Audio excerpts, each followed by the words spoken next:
requirement, relationship. Those two, if they are not present, you might not have a good project. If you don't have a good relationship with your stakeholder, that is terrible, number one. Number two, the fundamental that we all know is that you need to get the right requirement. You must have a good relationship and you must have a good requirement for you to succeed as a BA. So if you look at it, we have business requirements, we have stakeholder requirements, we have solution requirements, which people now categorize under functional and non-functional requirements. Okay. Then the last one, or not the least, is that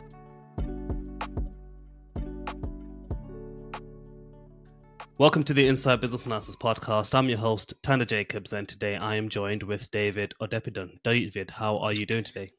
Hi, Thando. Fantastic. And you?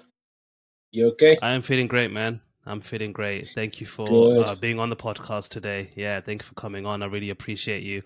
And I'm excited for our conversation today because today we are talking about requirements. Requirements, you know, are kind of, people say they're the bread and butter of business analysis. And, you know, I've been seeing your posts on LinkedIn about requirements and I thought, man, perfect timing. I need to speak to somebody about requirements. And here's the guy who's talking about requirements on LinkedIn. So let's have a chat, man. Let's talk about it. Yeah, sure. Thank you for having me here.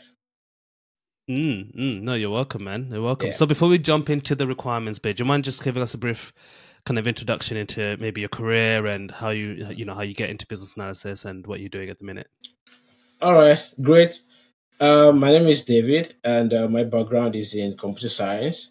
But because I didn't want to dwell on the technical aspects alone, I've been able to find my way to incorporate the business app into it. So that forced me to take my second degree. So I took my second degree in management information system, and all across board, what I've been doing so far is that I've been fully into IT, basically operations and infrastructure.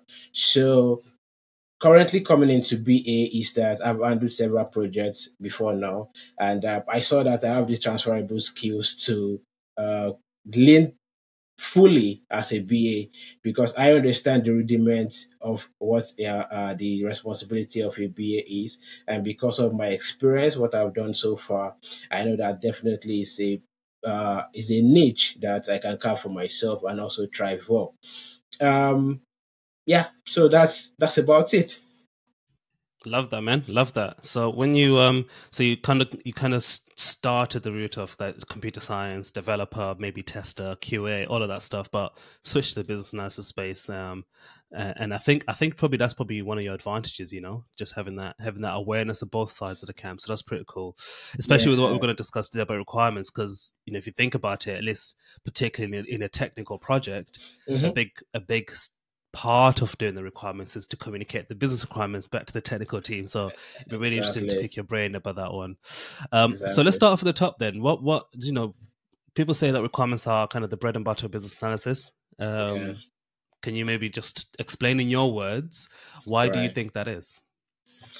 Yeah, I agree with that, and also because the fundamentals, if you look at the foundation of a BA, the main thing of a BA, the main quality of a BA is that you should be able to gather requirements.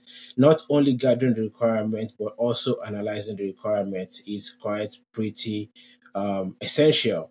So the soft skill that I would say that is needed for that is, you know, active listening and also communication skills. Because if you find it difficult to listen to your stakeholders, you know, you find it difficult to get their requirements, you wouldn't be able to actually deliver on what they are looking for because you won't be speaking the same language. So I would say that basically requirement itself drives the entire life cycle, you know, development life cycle when it comes to business analysis, because this is the essential building, you know, that aligns with the goals and objectives, you know, of an organization. And what is the role of a BA? The role of a BA is to actually receive and translate that requirement, you know, into a quick solution, you know, a product that will meet the stakeholders' request. So when you've done that, definitely I would say that that is the root and that is the fundamental thing that is pretty important for one to look at and actually get a good grasp of it.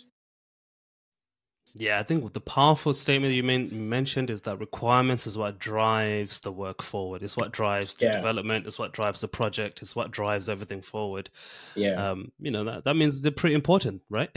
It's pretty super duper important, if you ask me. It's super duper important because without that, just like you saying that you want to build a house, the architect will say, okay, give me the framework.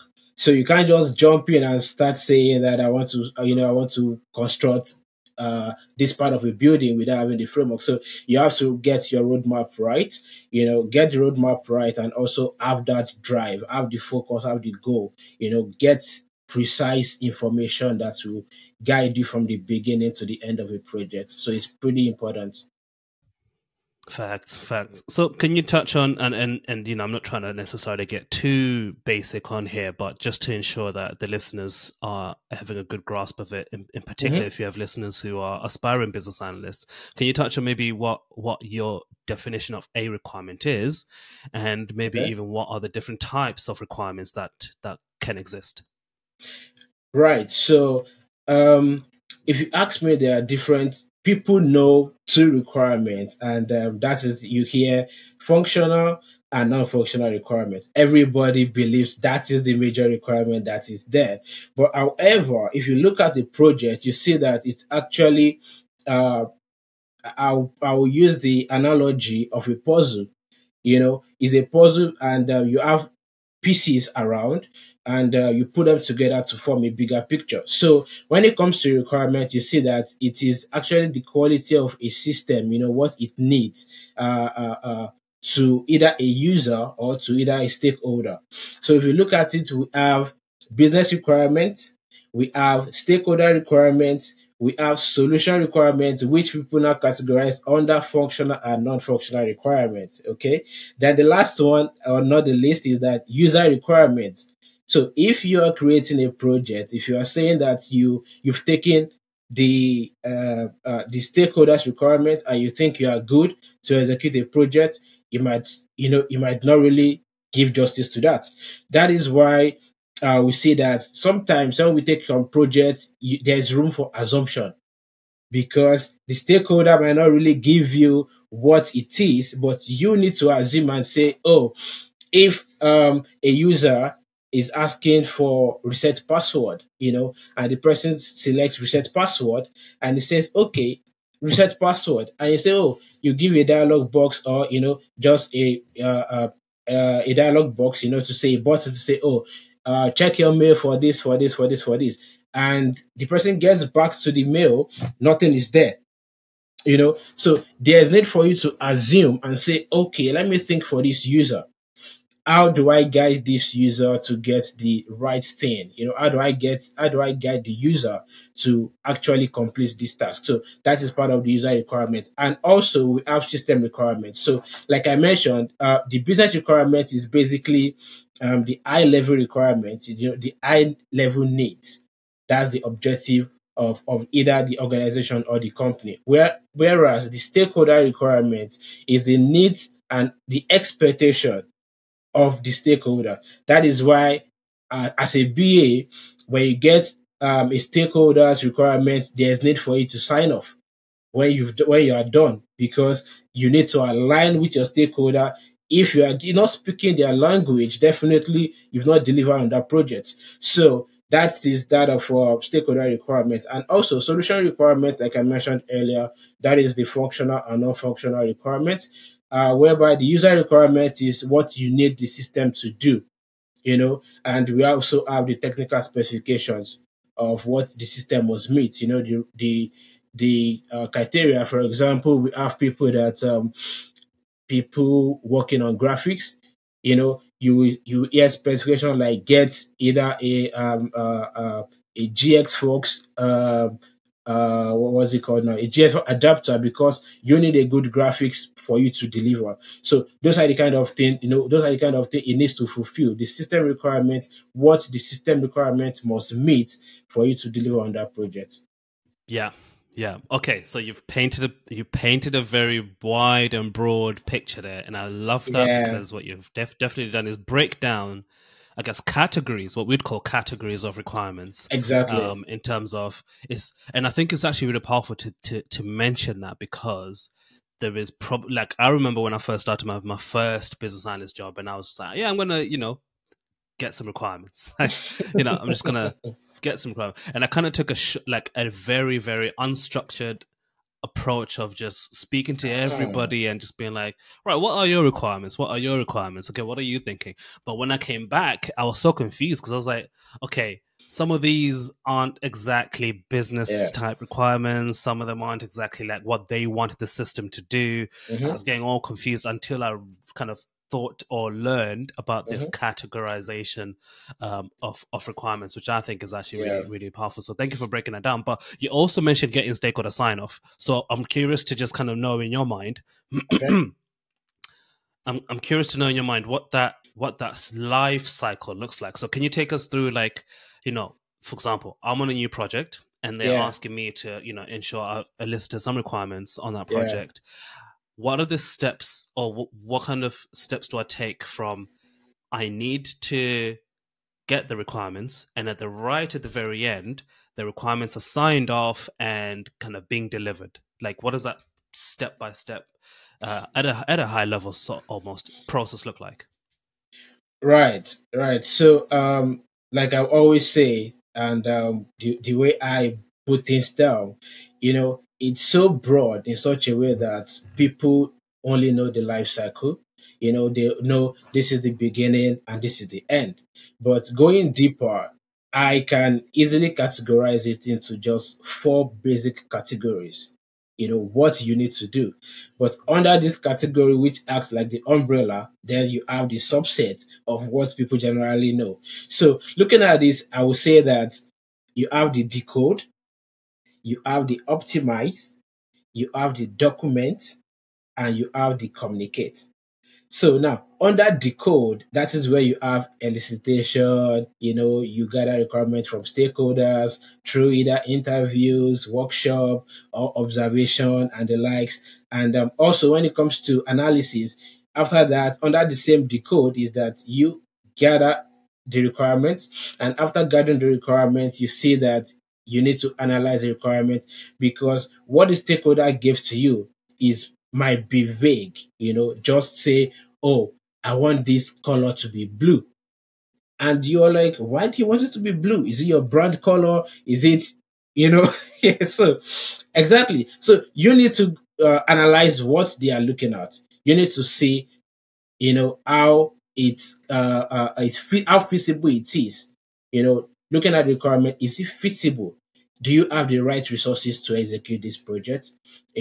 Then if all that is being done, then you have the document. That's the documentation whereby you have where you translate it to user stories. Then it goes to the backlog. Like that. So when you have the documentation, is that you document the requirements in a clear and structured manner. And when you do that, either the you as a BA now, for me, I put myself like as a because I have the technical background, so I can model and I can also write BRD, that's the business requirement document. So during documentation, that's where you document the requirements in a clear and structured manner, concise manner. And after that, you validate. So after validation, that's you confirm the requirement and you say, oh, this accurately reflects the stakeholder needs. And after that, I said communication. You communicate. Oh, management, manage you. This is the things we've done, because from that, after documentation, do the process mapping or process modeling. It goes through that back to the backlog. Then that is when the team, that's this either the scrum master starts working on it, or the developer you're working with. So then validation. Validation means that it confirms the requirements, that you've gotten from the stakeholder. So this, meets what they need. Then after that, there's points that it doesn't stop there. When you've done your processes, when you see that everything is okay, the user story is all right, you've created the epic, you've created the story, you've assigned a milestone, then stand-ups will come in whereby the team will meet together to say this is how far we've gone, this is what we've done. It depends. Each project or each company, they have different things they use, different frameworks. And how do I mean? Some people use Scrum and some people use Kanban. So Kanban is in such a way that they churn out iterations, they don't stop. As they give it to them, they turn it out straight up. But Scrum is the life cycle is that, you have to ensure that you take it one after the other, then it goes through process. So that's the difference between Scrum and Kanban. I think on my LinkedIn, I churn out something like that, the difference between Scrum and Kanban. So that can give you a bit of enlightenment if you need a deeper insight on that. Then lastly, we have traceability. Traceability, that is where you have the links between the requirements, the design, the testing phase. And if you look at all these things, it's necessary for one, as a BA, to know and understand each life cycle. Each step is quite important for you to understand each step so that you can actually follow up and know how it works. And that is why I have an edge, because I have the technical background. um, I know that when a developer tells me or say, "Oh, this is what we've done and we've pushed a branch," speaking in technical terms now, pushed a branch means that on the GitHub, that means they've worked on something, they've corrected something, and now you can review it and going further. So these are the life cycle. This is how I break it down. I understand there's a different rudiments, a different way whereby people say elicitation, after elicitation, gather requirement, after that, that, and the likes. So for me, I will say, and I will reiterate, I will say decode, optimize, document, and communicate. These are the basic four structures that guides a BA. I love that, man. Oh my goodness! I wish I spoke to you when I started. I'm not even joking, and I'll tell you the reason why. Yeah. So I think that because I did a lot, I did like training and whatever YouTube Okay. channels and all that kind of stuff, and I think there's a lot of focus on elicitation of requirements. I'll be honest, right, in terms of the techniques and how you do it. Yeah. And then there is some sort of like, okay, make sure you analyze and you ask the question why is, and you really understand what is the value that the stakeholder really wants from this requirement and all the rest of it. But like after you've done that document bit, it was like, and it's okay, this is how you write requirements, but like the link was never really clear in my head in terms of like, okay, but when do I do what first? Because I'm like, I've just come out of a workshop. It's at that point that I've just come out of the workshop that I start to write user stories. But to your 4 steps, the answer is no. You've come out of the workshop, that's decode. Now you need to optimize. Now you need to analyze. Now you need to go through it back and forth. You might need to go back into decode based on what you've optimized. Exactly. But then, after you've optimized and everything is good, then you document at that point. Yeah.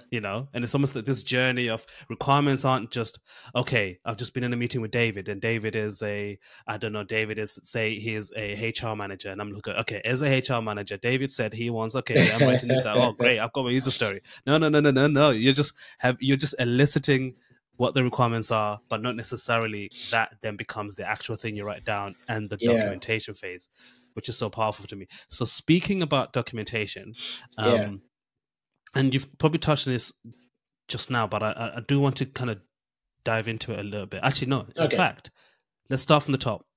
Speaking about decode, which is elicitation, one mistake that I made when I started, I touched on this earlier, is I would take what you say, word for word, as a requirement. I didn't optimize, to use your word. I didn't optimize what you said. Yeah. And there may be some people who are doing that right now because maybe they're fearing the idea of challenging a stakeholder that they've gone to get those requirements. Can you touch on, why we need to optimize or analyze, and Right. maybe one or two or three things that we can tangibly do to do so. Yeah. That's a good one. You know, in my own words, I used to say that, for every project, a BA acts like FBI. You are yeah, because you're either the good cop or the bad cop, right? So what you do is, yeah, what you do is, and that is why the reason why I said either the good cop or the bad cop is, you might have stakeholders, that are proving difficult, and that is where you play the good cop or the bad cop. So if you look at it, BAs tends to we tend to analyze underlying needs and requirements, because you ask questions over and over and over and over to get the right requirement from a stakeholder. Now, in my own analogy, this is what I do. I'll say to a stakeholder, I will say, if I give you £100, yeah, and I ask you that you put a budget on your project, take this £100, right? Or, use this £100 and assign it to your project, assign it to your requirement. If you look at it, the first time, the stakeholder will assign either 40, 30, 20, 10, right? And if you ask the same stakeholder, can you allocate this budget based on priority? It's quite important that the stakeholder will revisit what he has done based on priority. Assuming he had initially, allocated 40 to the first point or the first item, he will go back and say, no, this is not my priority. It might be the fourth item that he will allocate the 42 because it's based on priority. So using this logic and using this analogy, it gives us the right information. It gives us clarity. It gives a BA precision, because you need to have that clear requirement. You need to get what he or she is saying. The right requirement, speaking the same language, is really essential for BA. So you need to speak the same language with the BA, with the stakeholder, and this is part of what is, like you asked me. This is what I would say that is necessary, for each request. Priority is probably the key word in that whole piece that you just mentioned there. And I've got an interesting question for you, David. Are you a fan of Moscow? Yeah. Great. And is that because that's usually the technique that BAs kind of look to for prioritization?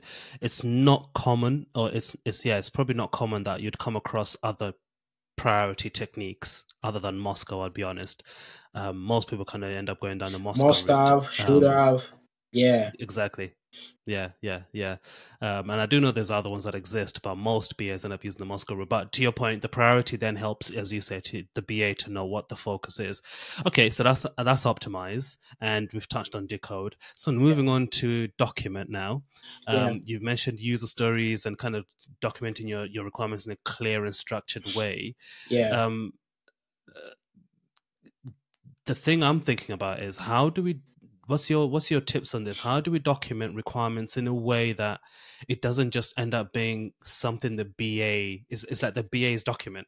It's almost like something that the people in the team actually be like, yeah, okay, this is our document as a project, and Yeah. we are driving this. Even though, yes, fundamentally it is a BA output, but it's Mhm. not seen as, oh, that's just for the BA. Like, it's seen as, oh, this is our thing as a project team. How, what's your tips on that? Right. So when it comes to documentation, what I say is that this is the part where your collaboration tools comes in handy. And when I say collaboration tool for requirement management, this is where you have a centralized system. Because when you use a centralized system, it gives you the ability to focus and also to have an I call it the eagle view. That is you looking at everything. What is going on, You have that view of the requirement. So I would say that use a collaborative tool. I would say that either for me, what I do is sometimes I create a template for myself, and when it comes to executing projects, the template that I have, I can easily either modify that template to suit that project. So either you have a structured template, either you have a collaborative tool for requirements management, or you it's even important and it's necessary. You can't do without it. You need to go back to your stakeholder. You have to speak to your stakeholder every time. You need to, carry them along, keep them abreast of what is happening. If you want to have a successful project, because if you have, for example, now I will say that you have a project, and the lifeline of the project you are meant to submit tomorrow, and as at 2 days ago, you've not called your stakeholder and say, you know what, this project, I'm not sure we'll be able to deliver in 3 days. So you now call your stakeholder, for example, a day before your deadline, and you say, "Oh, Mr. Stakeholder, we can't deliver." The person will look at you. You are not, obviously you don't know what you're doing. So there's need for you to carry your stakeholder. Keep them abreast, take them along the journey. What you are doing, ensure that they follow you throughout the journey from the beginning to the last phase. It is really, really important that you do that. Then I'll also say that um, traceability, like I mentioned, is that you align. Yeah, traceability is really important. You align the design, you align the testing, you align the requirements, like I mentioned earlier. What you got, the blueprint, or the roadmap that you got from the beginning, must align with the end phase as well. That is when you can say that, oh, this project is truly a success, right? So then I would say that regularly review and updates. That takes me back to the initial four categories that I've mentioned earlier. And that is when I said that you need to decode, optimize, document, and communicate. I would say that basically this summarizes everything for a BA. These four summarize everything for a BA. Absolutely. Yeah, absolutely. You know, that point you're making about like going back to the stakeholders and kind of keeping them constantly Yeah. engaged and things of that nature. How do you handle a situation whereby the stakeholder keeps changing the requirements? Maybe you agree on something this week, and then when you go back to speak to them the following week, it's like they bring up something else, or it's like, oh my goodness, like every time I speak to them, there's a new requirement or there's a change in the requirement that's come up. How do you handle that? Right. Um, it's important for you to understand your stakeholder. It's important to give boundaries. And what I mean by boundaries is that you are not restricting them. However, you are restricting them according to the resources that you have and based on priority. That is what I call boundary. So if you effectively from the beginning of a project, you tell your stakeholder, or you speak his language, you make him understand that this is what we are doing. Just be open about it. You are open enough that your stakeholder can see through you, can see through the project. You won't have any issues. But when you give a stakeholder, the stakeholder gives you a requirement, and you didn't put in your soft skills, like you didn't listen well, you didn't communicate well, definitely there will be issues. There's no way there's no way there won't be issue, because that is clearly, you know, is not a measurable acceptance criteria, because you didn't clearly say or clearly get the requirement of saying this thing is not possible. I don't know, because some people they find it hard, like, oh, this is the stakeholder. I shouldn't, I don't want to push him around. I just want to agree with what he says. And that is where sometimes BAs they turn them to secretary. Allow me to use that word. You just see them, taking requirements, they keep on writing, and doing that. If you are not careful, you see that along the line, they will tell you that, oh, can you add this to the project? Meanwhile, from the beginning, what I used to say is that another way to play around it, what you can do if you've taken all the requirements, and that is what we have MVP. Yeah. Tell the person based on the resources that you have, based on the priority, this is what we can achieve. However, your subsequent requirements can come in phase 2. That's the next iteration. That is why softwares we have version 1, version 2, version 3, and they keep improving because according to customers' demand or according to user experience, when there's client feedback, user feedback, definitely you want to remodel a lot of things. And that's why you have the testing phase and you say, oh, okay, some people just throw it in the market and say, you know what, let's throw this software into the market, put freebies on it and say, download 10 or bring 10 people and you get something from us, from one of our products. It's just a way of test running that project.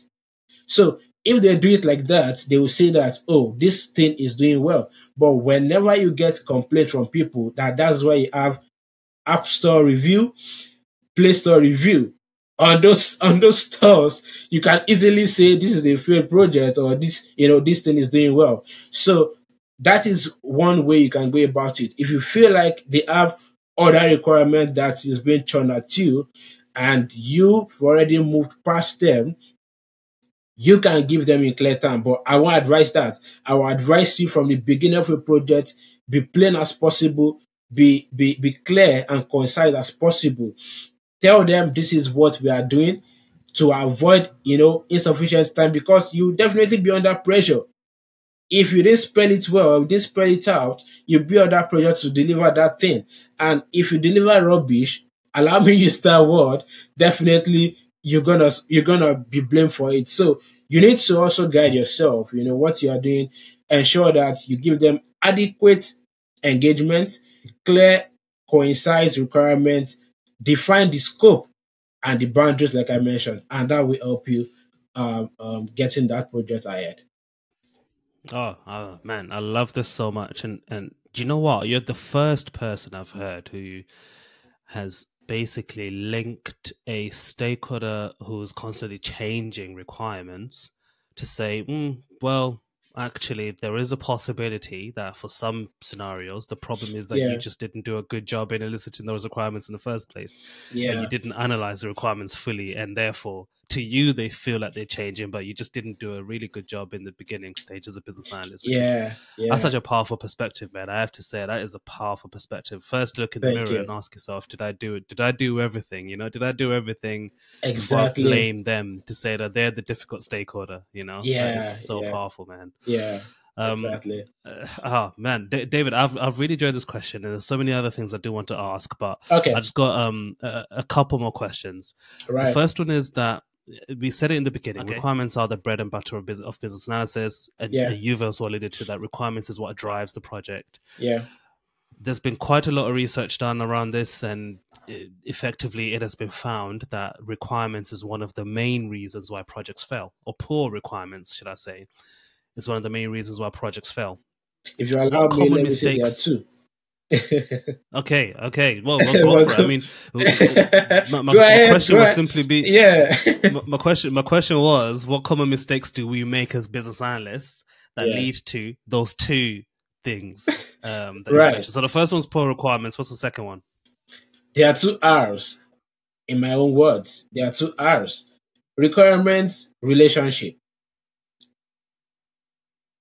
Requirement, relationship. Those two, if they are not present, I will say that you might not have a good project.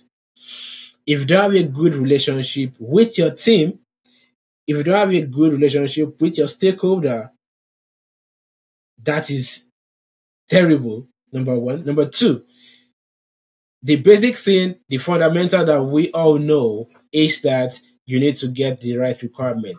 But the second thing people fail to understand is that, most people in my own language now, is that if you have a good relationship, you must have a good relationship and you must have a good requirement for you to succeed as a BA. I hope that answers the question. Well, it does. It does. No, no, no. Yeah, I think those two things put together is the winning formula of a project, right? yeah. Um, David, I've really enjoyed this conversation, and I've loved it. I've got one final question to ask you, but before I get there, Okay, go if for it. people do want to link up with you and read your LinkedIn posts as you've mentioned Yeah. before, and kind of learn from you as well, I'm assuming LinkedIn is the best place for them to connect with you, right? Awesome. Perfect. You can connect with me on LinkedIn and we can take it a step further from there. I'm open to collaborations as well, though. Love that, love that, love that. Yeah. So yeah, I'll put the link to your LinkedIn profile in the Yeah. show notes of this episode. So definitely go follow David and build your network and build your connection with David as well. Yeah. And also, they can also benefit from the business series that is ongoing. So currently, I'm a speaker and I write at the same time. So what I do right now is just trying to, from my own experience, from the technical aspect on the business aspect, I try to explain these terms, to aspiring BAs. I try as much as possible to give rudiment, to give justice to it. So that was why I said in April I want to, and definitely this is going to continue. I won't stop in April alone, but I'm running a series. And the last episode I dropped as of today, I called it Chronicles.